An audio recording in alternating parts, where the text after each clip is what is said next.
Gachibowli SI బదిలీపై రాజకీయ దుమారం రేగుతోంది. గత వారం మంత్రి పొంగులేటి శ్రీనివాసరెడ్డి కుమారుడు రాఘవపై కేసు నమోదు చేశారు ఎస్హెచ్ఓ మహమ్మద్ హబీబుల్లా ఖాన్. ఇక హబీబుల్లా ఖాన్ ను బదిలీ చేస్తూ ఇవాళ ఉత్తర్వులు జారీ అయ్యాయి.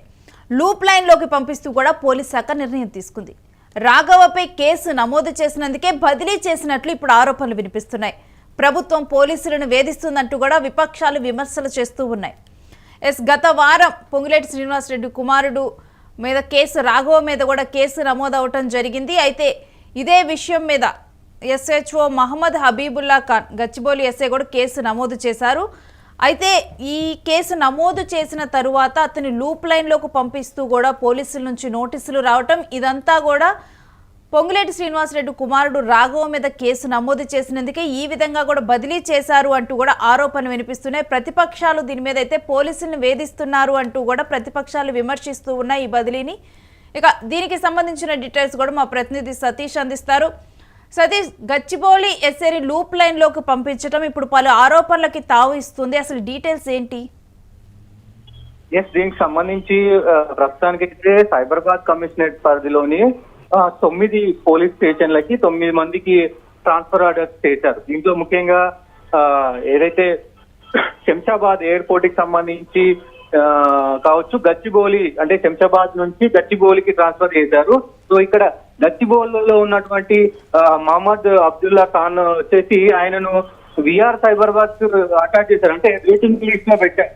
సో ఇది ముఖ్యంగా 9 మందితో పాటు ఈయన కూడా ఉండటం, దానికి సంబంధించి ఏదైతే మన రాఘవ కన్స్ట్రక్షన్ సంబంధించి పొంగిలేటి చండీగఢ్ సంబంధించి 300 కోట్ల ఆస్తిని కబ్జా చేసిన విషయం అందరికీ తెలిసిందే. అది పొంగులేటి కూడా ఒప్పుకున్న పరిస్థితులు కనబడతా ఉన్నాయి. దీంతో పాటు ఎవరైతే ఆమె కేసు పెట్టిందో ఆమె నిర్ణయం మేరకు ఈయన కేసు పెట్టాడు. సో దీన్ని ఇంట్రాగేషన్ చేశారు, అది వాస్తవమే కూడా అని తేలింది.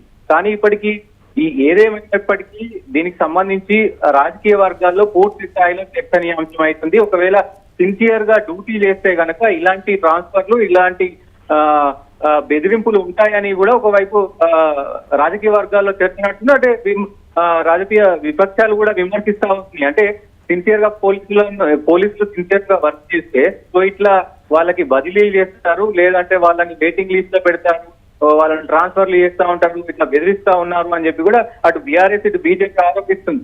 ఏదేమైనప్పటికీ ఈ కేసులో కనుక ఇది వారం రోజుల క్రితమే చాలా సస్పెన్స్ గా మారింది. దీనికి సంబంధించి కూడా దీంతో పెద్ద ఎత్తున అంటే 300 కోట్లు కాబట్టి పెద్ద ఎత్తున అక్రమ సంపాదన ఉంది అని కూడా పోలీసులు అక్కడ గుర్తించారు. సో ఇన్వెస్టిగేషన్ జరుగుతున్న తరుణంలో హఠాత్తుగా ఈ ట్రాన్స్ఫర్ ఈ బదిలీ వెనుక ఆయనను వెయిటింగ్ లిస్ట్ లో ఉంచడం సో పెద్ద చర్చనీయాంశమైంది. రాజకీయాల్లో కూడా పెద్ద ప్రకల్పన అని చెప్పుకోవచ్చు.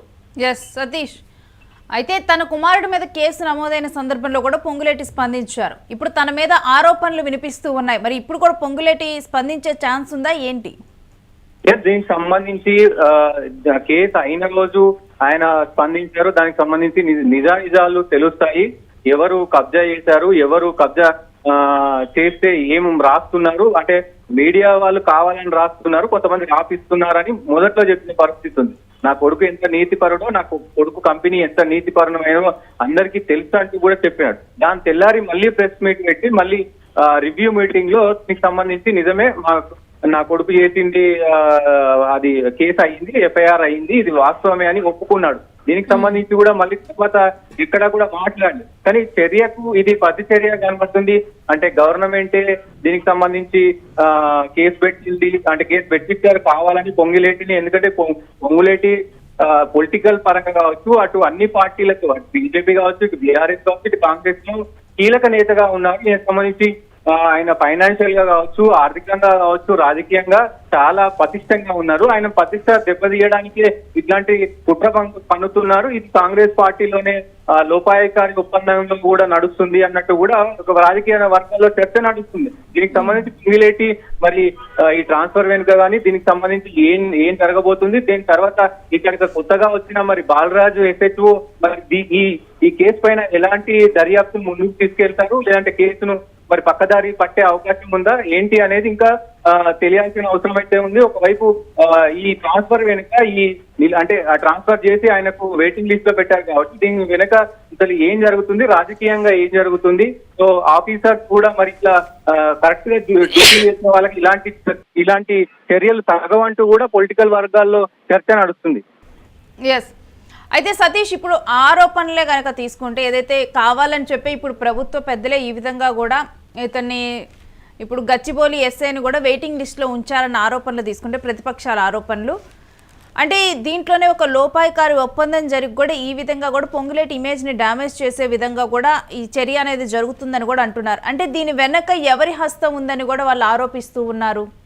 డెఫినెట్ గా ఇప్పుడు ప్రజెంట్ కాంగ్రెస్ ప్రభుత్వంలో కాంగ్రెస్ మంత్రివర్గంలో అందరూ బట్టి కావచ్చు, రేవంత్ రెడ్డి కావచ్చు, ఉత్తమ్ కావచ్చు, ఎవరైతే శ్రీధర్ బాబు కావచ్చు, మంత్రులు ఉన్నారు, సీతక్క కావచ్చు, అలాగే వీళ్ళంతా మంత్రులంతా కూడా ఎవరికి వాళ్ళలాగానే ఉన్నారు. అంటే కలిసికట్టుగా ఒకరిపైన ఒకరు నేనే గొప్ప అంటే నేనే గొప్ప అన్నట్టు కూడా ఉన్న పరిస్థితులు. ఎందుకంటే కాంగ్రెస్ పార్టీ అంటేనే భిన్నత్వంలో ఏకత్వం, అందరూ అంటే ఎవరి స్వేచ్ఛ భావ ప్రకటన ఉంటది. కానీ ఏదైనా సమస్య వచ్చినప్పుడు అందరూ కలిసి దాన్ని సాల్వ్ చేసే ప్రయత్నం చేస్తారు. దీనికి సంబంధించి ముఖ్యంగా పొంగులేటిని కార్నర్ చేయడం, పొంగులేటి ఇప్పుడు ముఖ్యమంత్రి లిస్ట్ లో ఉన్నాడు, బట్టి తర్వాత ముఖ్యమంత్రి లిస్ట్ లో ఉత్తమ్, అటు బట్టి విక్రమార్క, అటు ఉత్తమ్ ఇటు పొంగులేటి కూడా ఉన్నారు. సో ఇట్లా మరి ఏమన్నా ముఖ్యమంత్రి నుంచి ఏమైనా సూచనలు పోయా అనే కోణంలో కూడా ఇప్పటికీ కేటీఆర్ విమర్శిస్తా ఉన్నాడు. నీకు అంటే రేవంత్ రెడ్డికి శత్రువులు ఎక్కడో లేరు, ఆయన మంత్రివర్గంలోని శత్రువులు ఉన్నారు, సో ఇట్లా అని చెప్పి చాలా సార్లు విమర్శలు చేసిన పరిస్థితి ఉన్నాయి. పొంగులేటి కూడా అదే కోవాలో అంటే మంత్రుల సహకారం కావచ్చు, అటు ముఖ్యమంత్రి కావచ్చు, మరి ఏం జరిగింది అనేది అయితే రాజకీయ వర్గాల్లో ఒక చర్చ అయింది. ఏదేమైనప్పటికీ ఈ ట్రాన్స్ఫర్ చేయడం కావచ్చు, ఈ వెయిటింగ్ లిస్టులు పెట్టడం కావచ్చు, ముఖ్యంగా ఇది ఒక చర్చనీయాంశమైంది. రాజకీయాలకు అతీతంగా పనిచేస్తే, రాజకీయాలకు అనుగుణంగా పనిచేయకపోతే ఇట్లాంటి చర్యలు తప్పవు అన్నట్టు కూడా దీనికి ఒక ఇండికేషన్ గా కూడా తీసుకోవచ్చు. Right, thanks for the details Satish. ఇక గచ్చిబౌలి ఎస్ఐ ట్రాన్స్ఫర్తో కూడా పోలీసులను ప్రభుత్వం వేధిస్తుందంటూ కూడా విపక్షాలు విమర్శలు చేస్తూ ఉన్నాయి. ఎందుకంటే దీనికి ముందలే పొంగులేటి కుమారుడు రాఘవ్ మీద కేసు నమోదవటము, ఆ తర్వాత పొంగులేటి కూడా ల్యాండ్ కబ్జా కానీ 300 కోట్లు విలువ చేసే ల్యాండ్ కబ్జా కానీ ఇవన్నీ కూడా నిజమే అంటూ తర్వాత స్వయంగా కూడా పొంగులేటే మాట్లాడటం, ఆ తర్వాత స్తబ్దుగా ఉన్నారు. ఇప్పుడు ఉన్నట్టుండి కూడా పోలీసుల ట్రాన్స్ఫర్లు జరిగే 9 మంది అయితే దీంట్లో గచ్చిబౌలి ఎస్ఐని వెయిటింగ్ లిస్టులో ఉంచారు.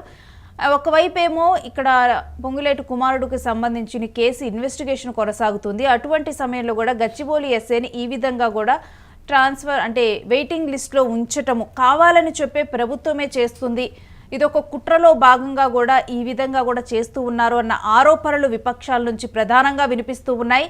మరి దీని మీద పొంగులేటి ఏమైనా స్పందిస్తారా ఏంటి అనేది కూడా వేచి చూడాలి.